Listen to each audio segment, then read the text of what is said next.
मध्य प्रदेश में खजुराहो लोकसभा सीट जो है हॉट सीट मानी जा रही है और यहाँ पर जो चुनाव 26 अप्रैल को है।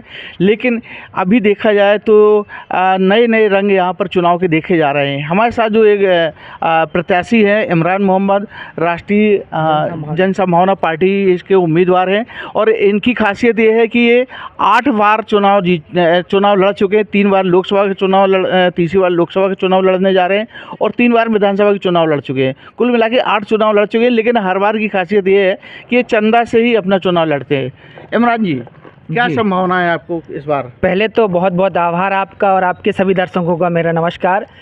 देखिए, संभावना तो जितनी बार मैं चुनाव लड़ता हूँ जीतने के लिए ही चुनाव लड़ा जाता है। आपसे बताऊँ, मैं इस बार भी जीतने के लिए ही चुनाव लड़ रहा हूँ।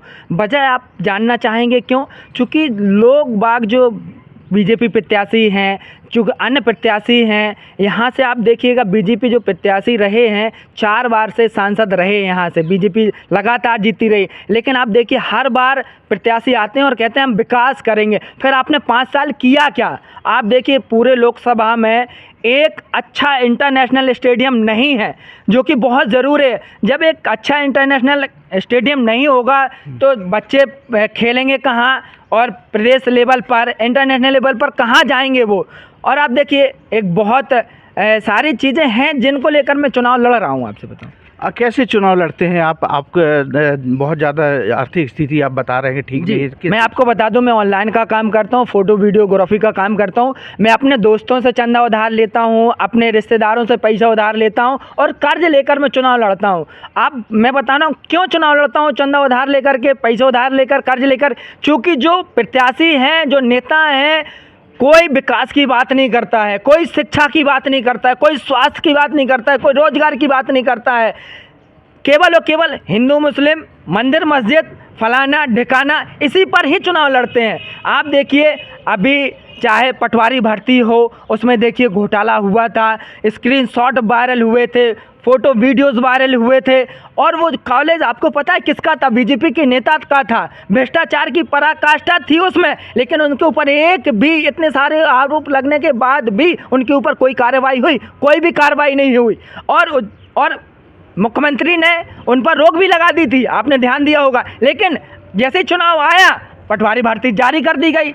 वर्ग 1 का भी भर्ती प्रक्रिया चालू है, उस पर 27% रिजर्वेशन मिलना था ओबीसी वर्ग को, लेकिन केवल 13% मिला है। जो बाकी बच्चे हैं उन्होंने 10-10 साल से मेहनत करी है। उनके माता पिता ने कितनी गरीबी रेखा से, कितने अपने पैसे को काट कर। इमरान जी, आपने इस बार जो लोकसभा का फॉर्म डाला है, नामांकन पर डाला है, कहा जा रहा था कि भाजपा को बाखबर मिलने वाला है और भाजपा जो है सभी प्रत्याशियों को लेकर बैठाने वाली है, निर्विरोध निर्वाचित होने वाले हैं। क्या आप तक भी ये बातें आई थी क्या? लेकिन बिल्कुल खरीद फरोख्त की बात आई थी। मेरे पास भी ऑफर आया था, मेरे पास भी आया था कि आपको पैसा दे देंगे, आपको रोजगार, आपको कोई जॉब दे देंगे, काम दे देंगे। लेकिन मैंने कहा कि आप निर्दल ही नहीं हो पाएंगे, कुछ भी हो जाए आप, ऐसे नहीं होगा। चुनाव होगा, आप जीत जाइए, बिल्कुल जीत जाइए, जनता आपको चुनेगी, बिल्कुल आप जीते, लेकिन आप निर्दल ही नहीं हो पाएंगे। कितने रुपए का ऑफर आया था?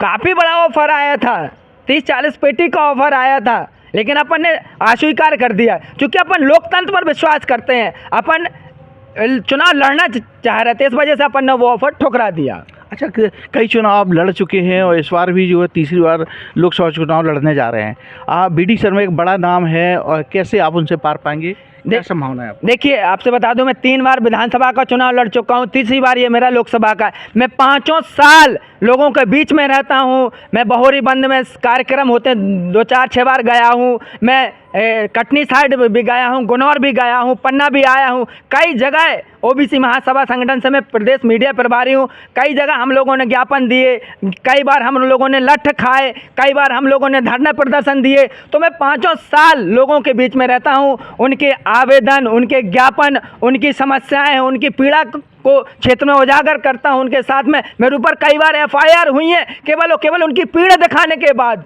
तो मैं हमेशा तो लोगों के बीच में, देखिए पहले धनमन से चुनाव होता था, लेकिन आप चुनाव ऐसा नहीं है। कई आपको निर्दलीय ऐसे लोकसभा में हैं जो जीत कर आए हुए लोगों का प्रतिनिधित्व कर, तो ऐसा नहीं है। मैं चेहरा ऐसा नहीं है मेरा कि कोई मुझे जानते नहीं हो, कोई मुझे पहचानते नहीं है। लगभग सभी लोग मुझे जानते हैं और मैं लोगों के बीच में रहा हूँ, मैंने मेहनत करी है। तो इमरान जी, ये बीडी शर्मा का कहना है कि इस बार हम 10 लाख अधिक मतों के अंतर से जो है जीतने वाले हैं और इतिहास रिकॉर्ड बनाएंगे यहाँ पर। क्या लग रहा है आपको, बन पाएगा ऐसा लग रहा है? देखिए, मैं आपके चैनल पर, और आप रिकॉर्ड कर लीजिएगा ये फुटेज, जब 4 जून को नतीजे आए, जब गिनती हो, तो मैं चैलेंज देता हूं कि अगर बीडी शर्मा जी, आदरणीय सांसद जी 10 लाख वोटों से ज़्यादा जीत जाए तो मैं राजनीति अपनी बंद कर दूंगा। आज के बाद से कोई चुनाव नहीं लड़ूंगा। केवल और केवल प्रोपेगेंडा फैलाया जा रहा है, केवल और केवल धर्म की राजनीति कर रहे हैं। कि विकास पर आप देखिए, उन्होंने कभी बोला, कभी शिक्षा के लिए बोला, कभी तो क्या 10 लाख मतों के अंदर से तो जीतेंगे? नहीं जीतेंगे। मैं चैलेंज कर रहा हूँ, चैलेंज दे रहा हूँ, अगर वो 10 लाख वोटों से ज़्यादा से जीत जाए तो मैं राजनीति छोड़ दूंगा। आज के बाद कभी चुनाव नहीं लड़ूंगा। मैं आपसे बताऊं, तो यही तो वो कह रहे हैं कि 8 से 10 लाख के बीच से हमारा जो है, वो 10 लाख से ज़्यादा कह रहे हैं। पहले तो वो निर्दलीय जीतना चाहते थे, लोग हत्या करना चाह रहे थे। जीतना तो तय है उनका। देखिए, लड़ रहे हैं, जब 14 प्रत्याशी हैं तो एक जीतेगा, 13 हारेंगे। हमेशा हर खेल में ऐसा ही होता है, राजनीति भी एक खेल है। इसमें देखिए, केवल एक जीतेंगे, अब कोई भी जीत सकता है, ऐसा नहीं। हम लोग लड़ रहे हैं, जितने हमारे संसाधन हैं, जितना हम लोग घूम रहे हैं, प्रचार कर रहे हैं, प्रचार प्रसार कर रहे हैं, तो लड़ना एक स्वाभाविक सी बात है। ऐसा नहीं है कि आप को बार दे दें, बिना लड़े ही जीत जाए, ऐसा हम नहीं होने देंगे, ऐसा ना हमने होने दिया है। तो ये थे मोहम्मद इमरान जो पर मैं अतिथि शिक्षकों की बात रखना चाहूँगा आपसे।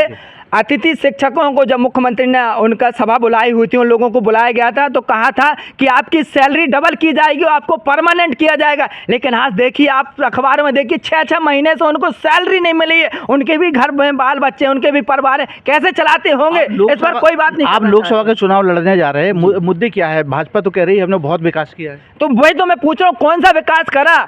खजुराहो में केंद्रीय विद्यालय खुलने वाला था, आदरणीय सांसद जी ने घोषणा करी थी, 5 साल में घोषणा केवल घोषणा ही रह गई। छतरपुर में मेडिकल कॉलेज बन रहा है, 5-6 साल हो गए, केवल घोषणा ही रही, अभी काम चालू हो रहा है। आप देखिए, एक स्टेडियम बता दीजिएगा पूरी खजुराहो लोकसभा में जहाँ पर बच्चे खेल सकें। कोई एक ऐसी बड़ा फैक्ट्री बता दी जहाँ पे हजारों लोगों को रोजगार मिला। फैक्ट्री तो लगी हुई है, JK770 फैक्ट्री जो खजुराहो के अधीन है, अमानगंज में लगी। वो किसको दे दी? आप देखिए ना, किनकी है वो? उन्हीं को दे दी जिनके लिए वो उनसे चंदा लेते हैं, इलेक्ट्रॉनिक बॉन्ड लेते हैं। आप देखिए कितने, अभी जो बीजेपी ने चंदा लिया है इलेक्ट्रॉनिक बॉन्ड से, आप देखिए खबरें छप रही हैं, जो एक बीफ की कंपनी है उससे 250 करोड़ रुपए लिए। बताइए, गाय पर राजनीति करने वाली बीजेपी एक गाय काटने वाली, गाय की हत्या करने वाली से, बीफ का कारोबार करने वाली कंपनी से चंदा लेती है। खबरें ऐसी भी हैं कि चीन की कोई एक कंपनी है, उससे भी चंदा लिया। खबरें ऐसी भी हैं पाकिस्तान की एक कंपनी ऐसी, उससे चंदा लिया। तो क्या इस पर राजनीति करें? और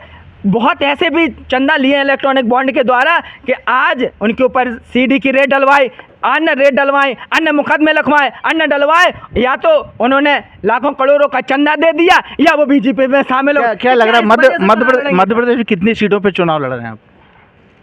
मैं हमारे जो राष्ट्रीय जन संभावना पार्टी है वो केवल मध्य प्रदेश में 1 सीट पर चुनाव लड़ रही है, बाकी बिहार में चुनाव लड़ रही है, अन्य राज्यों में चुनाव लड़ रही है। मध्य प्रदेश में क्या संभावना आपकी? खजुराहो तो से तो आप लड़ ही रहे हैं। हाँ, भाजपा कितनी सीटों पे आ सकती, क्या लग रहा है आपको? भाजपा बहुत अच्छा कैंपेन करना जानती है। अभी जो खजुराहो से सपा प्रत्याशी थे, आप देखिए उनने कितनी माइनर सी गलती करी। मुझे तो लगता है ऐसा कि उन्होंने अपना नामांकन जानबूझकर निरस्त करवाया, क्योंकि 3 बार के उनके दीप नारायण जी आदरणीय जो विधायक पूर्व रहे हैं, उन्होंने 3 बार विधानसभा का चुनाव लड़ा। उनकी धर्मपत्नी मीरा यादव जी भी 2 बार विधायक रही हैं। तो क्या उनको इतना भी नहीं पता कि सेटिस्फाई कॉपी लगाई जाती है, प्रमाणित कॉपी लगाई जाती है, साइन किए जाते हैं? क्या उनको इतना भी नहीं पता? क्या जानबूझकर किया ऐसा बिल्कुल प्रतीत हो रहा है। आखिर क्यों? जो वकील हैं, उनके राज्यसभा सांसद हैं, उन्होंने पूरा हाईकोर्ट जाने की तैयारी कर ली, क्यों पिटीशन दायर नहीं करी? कहीं ना कहीं तो घपला है, कहीं ना कहीं तो राज्य किसको फायदा पहुंचाना चाह रहे? सीधी सी बात है, बीजेपी को फायदा पहुंचाने की करी। उसके बाद आप देखिए ना, कांग्रेस RB प्रजापति जी को समर्थन देने वाली थी, 15 दिनों तक लटकाए रहे, 10 दिनों तक लटकाए रहे, पहले दे दिया समर्थन, फिर वापस ले लिया, फिर उनको दे दिया समर्थन, अभी दे दिया। तो खजुराहो लोकसभा क्षेत्र से ये प्रत्याशी थे इमरान मोहम्मद, जो साफ तौर पर कह रहे थे कि भाजपा ने उनको जो ऑफर दिया था, लेकिन ऑफर को ठुकरा दिया गया। अब वो चुनाव मैदान में है। दीपक शर्मा, पन्ना, MP तक।